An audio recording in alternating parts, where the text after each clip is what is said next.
সাথে কথা হয়নি, আমার মেয়েটাকে খুন করে ফেলেছে এরা, আমার মেয়েটাকে মেরে ফেলেছে। মৌমিতা দেবনাথের গায়ে 113টা কামড়ের দাগ পাওয়া গেছে। একটা শরীরকে খাবলে খেয়েছে 20 জন নরপশু। 150 গ্রাম বীর্য পাওয়া গেছে মৌমিতা দেবনাথের শরীরে। জাস্ট ইমাজিন, একটা সুস্থ মেয়েকে ঠিক কতক্ষণ গলা চেপে ধরে রাখলে তার চোখের মণি দিয়ে রক্ত বেরিয়ে আসে। এই পুরো সময়টা যে দুইজন ব্যক্তি মৌমিতার হাত চেপে ধরেছিল তাদের মধ্যে একজন মৌমিতার ফিমেল কলিগ।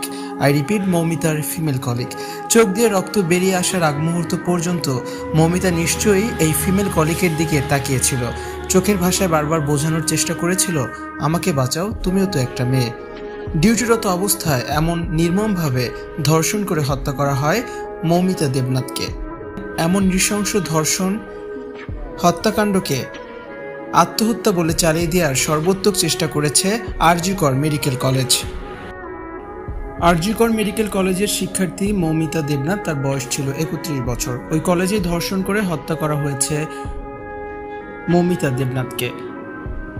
মৌমিতা দেবনাথ পশ্চিমবঙ্গের উত্তর 24 পরগনা জেলার পানিহাটি বিধানসভার নাটাঘর আম্বিকা মুখার্জি রোড সিআর পার্কের এলাকার বাসিন্দা।